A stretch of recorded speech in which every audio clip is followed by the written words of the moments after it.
Hello students, मैं doctor Sunil Kumar Goyal, assistant professor SPC government college Ajmer. आज इस वीडियो के माध्यम से मैं आपको बीकॉम पार्ट सेकंड ऑनर्स के पेपर फर्स्ट मैनेजमेंट अकाउंटिंग में कैपिटल स्ट्रक्चर के बारे में बताने जा रहा हूँ। कैपिटल स्ट्रक्चर यानी कि पूंजी संरचना क्या होती है, इसके बारे में आज हम इस वीडियो के माध्यम से चर्चा करेंगे।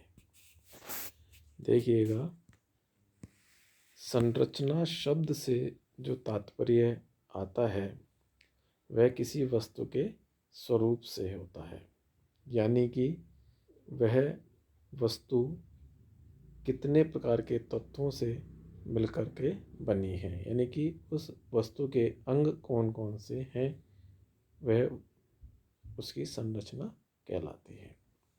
यहाँ हम बात करेंगे एक कंपनी के पूंजी के संबंध में। एक कंपनी अपनी पूंजी विभिन्न स्रोतों से प्राप्त करती है, जैसे अंश पूंजी, ऋण पूंजी यानी कि ऋण पत्र, और प्रतिधारित अर्जन यानी कि जो प्रॉफिट कमाती है उसका कुछ पार्ट वह रिजर्व के रूप में अपने पास रखती है, वो भी कंपनी की पूंजी कहलाती है। प्रारंभिक अवस्था में जब कंपनी प्रारंभ होती है, यानी कि उसका जन्म होता है, तो कंपनी अपने व्यवसाय को चलाने हेतु अंश पूंजी जनता से प्राप्त करती है। बाद में कुछ समय बाद जब उसे प्रॉफिट होने लगता है, यानी कि विकास की अवस्था आ जाती है, तब वह जनता में अपनी साख के आधार पर ऋण पत्र जारी करती है और वह जनता से ऋण पूंजी प्राप्त करती है। और प्रतिधारित अर्जने यानी कि जो पिछले वर्षों में उसने लाभ कमाया है और उस लाभ में से जो राशि रिजर्व के रूप में रख रखी है, तो वह प्रतिधारित अर्जने होती हैं और उनका उपयोग वह पूंजी के रूप में पूंजी संरचना के माध्यम से किया जाता है।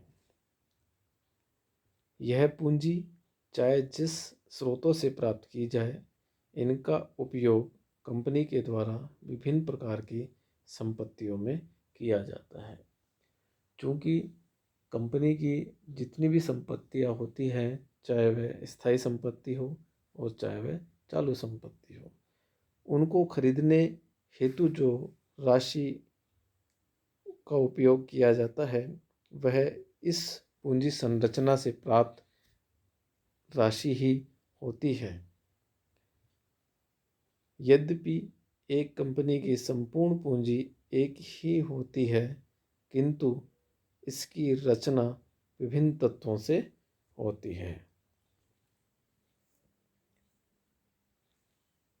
हम इसको दूसरे शब्दों में इस प्रकार कह सकते हैं कि जिस प्रकार एक भवन के निर्माण में उस भवन के आकार एवं प्रकृति के अनुसार सामग्री का उपयोग कुछ मानक अनुपातों में किया जाता है, उसी प्रकार एक कंपनी द्वारा विभिन्न स्रोतों से पूंजी प्राप्त करने एवं उसका विभिन्न संपत्तियों में उपयोग कुछ निश्चित सिद्धांतों के आधार पर किया जाता है, जो कि पूंजी की एक व्यवस्था को जन्म देती है, ताकि न्यूनतम लागत पर अधिकतम प्रत्यय दर को प्राप्त किया जा सके। पूंजी की यही व्यवस्था ही पूंजी संरचना के नाम से जानी जाती है। इसे पूंजी कलेवर, पूंजी संगठन, पूंजी ढांचा, पूंजी स्वरूप आदि विभिन्न नामों से भी जानते हैं। इस प्रकार हम यह कह सकते हैं कि कंपनी की जो पूंजी संरचना है वह विभिन्न प्रकार की जो पूंजी उसने प्राप्त की है उसको मिलाकर के होती है, चाहे वह अंश पूंजी हो, चाहे वह ऋण पूंजी हो, चाहे उसकी खुद की कंपनी की प्रतिधारित अर्जने हो। अर्थात इन सब का मिश्रण ही पूंजी संरचना का निर्माण करती है। तो आज के इस वीडियो में इतना ही। धन्यवाद।